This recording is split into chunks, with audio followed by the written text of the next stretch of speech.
सोनम जी, सबसे पहले मैं मनाली में पहुंचने में आपका स्वागत करता हूं। आपकी यात्रा जो लेह से दिल्ली की है, लगभग वो आधी होने को आई है। जी जी हम आपकी यात्रा का उद्देश्य और इस यात्रा को आपने क्या नाम दिया है? जी जी, बहुत बहुत धन्यवाद। हम 30 दिन के इस यात्रा में 16वें दिन पे हैं।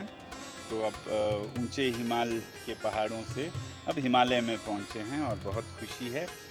ये दिल्ली चलो पद यात्रा हमने इसलिए निकाली क्योंकि आपको याद होगा, लद्दाख के पर्यावरण के संरक्षण, संस्कृति के संरक्षण, भूमि के सुरक्षा, इन सब के लिए कई सालों से बातचीत चल रही है। बल्कि सरकार ने हमें आश्वासन दिए थे जो कि घोषणा पत्रों में आपको मिलेंगे 2019-20 के, मगर उसको लागू करने में बहुत देर हुई। तो इस बारे में हम उन्हें याद दिलाते रहे हैं। और दूसरी तरफ जहां एक तरफ जम्मू कश्मीर में लोकतंत्र की बहाली की बात चल रही है, पूरे भारत में हर प्रांत में लोग लोकतंत्र के फ़ायदे उठाते हैं। लद्दाख में ऐसा कोई मंच नहीं है, ना असेंबली है, ना स्टेटहुड है। तो ऐसे में अफसरशाही के तरीके से ऐसे एक नाजुक पर्यावरण का प्रबंधन होता है जिसे बहुत कम लोग समझते हैं जो आते हैं 2-3 साल के पोस्टिंग के लिए। तो इसलिए बहुत ज़रूरी है कि वहाँ पर स्थानीय लोकतंत्र हो। और 6वें शेड्यूल में भारतीय संविधान स्थानीय जनजातियों को ऐसा ही प्रावधान देता है ज़िले के स्तर पे, और फिर स्टेटहुड या यूटी विद लेजिस्लेचर हो तो फिर स्टेट के स्तर पे। तो इन्हीं सब मांगों को याद दिलाने हम जा रहे हैं दिल्ली। जी, आज आपने लगभग आधी जो यात्रा है पूरी कर ली है। आज आप मनाली पहुंचे हैं। अब आगे का क्या लगता है आपको, कितना समय अब आगे आपको लगेगा? हाँ, ये मेरे साथी पालजोर जी हैं जो इस यात्रा का प्लानिंग करते हैं, तो मैं उनसे कहूँगा बताएं। जी, आज 16वां दिन चल रहा है हमारा इस पद यात्रा का, और बाकी बचे दिनों में लगभग 15 दिनों में हमारा ये टारगेट रहेगा कि हम दिल्ली तक पहुँचे। और हिमाचल में हमें लगभग और 4 दिन का यहाँ हिमाचल से हमारा यात्रा चलेगी। और मैं तो हिमाचल के पूरे लोगों से उम्मीद और गुहार लगाना चाहता हूँ, अपील करना चाहता हूँ कि आप भी इस यात्रा में जुड़े। ये आप ही का यात्रा है, पूरे हिमालय का यात्रा है। हम लद्दाख बचेंगे, हिमालय बचेगा और हिमाचल भी बचेगा। सब लोग इस हिमाचल और लद्दाख और हिमालय की जो मुहिम चलेगा उससे सब लोगों की भलाई होगी। तो मैं अपील करना चाहूँगा आप लोग सब जुड़ें। काफ़ी संख्या में इस पदयात्रा में लोग जुड़ रहे हैं। इनके रहने खाने की व्यवस्था किस प्रकार से हो रही है?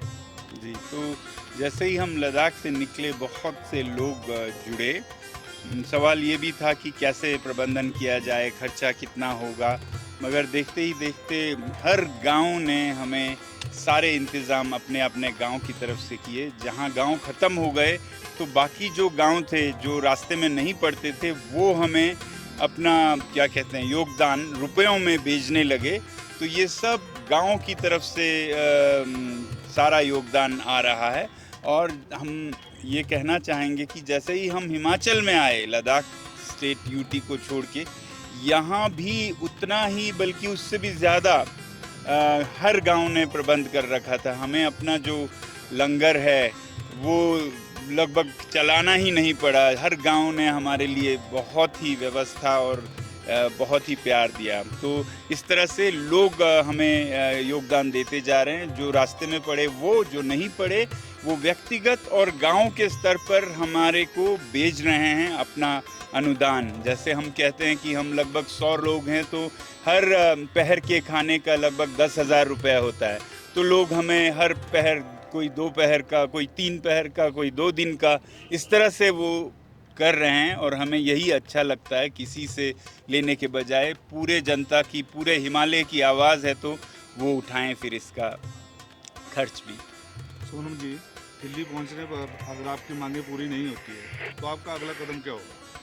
हमें तो वैसे पूरी उम्मीद है कि वहाँ पहुँचने तक हमारे जो नेता हैं लद्दाख के, उन्हें बातचीत के लिए बुलाया जाएगा। फ़िलहाल हम ये कह रहे हैं कि बातचीत दोबारा शुरू हो जिसमें कि सार्थक कुछ निकलने की उम्मीद है।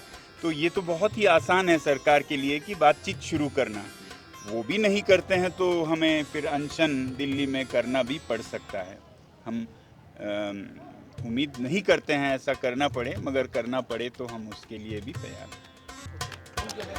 जैसा कि अभी आपने बांगचुक जी को सुना होगा कि अभी वो दिल्ली तक ये यात्रा जारी रखेंगे और इनकी मांगे जो है, और इनका ये भी कहना है कि अगर सरकार इनकी डिमांड नहीं मानती है तो ये दिल्ली में बैठ के अनशन भी कर सकते हैं।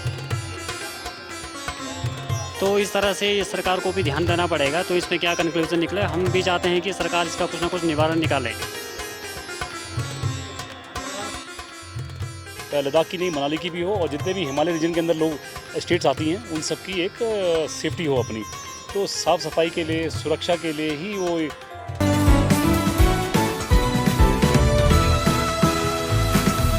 पृथ्वी टीवी, जागरूकता से जुड़ें।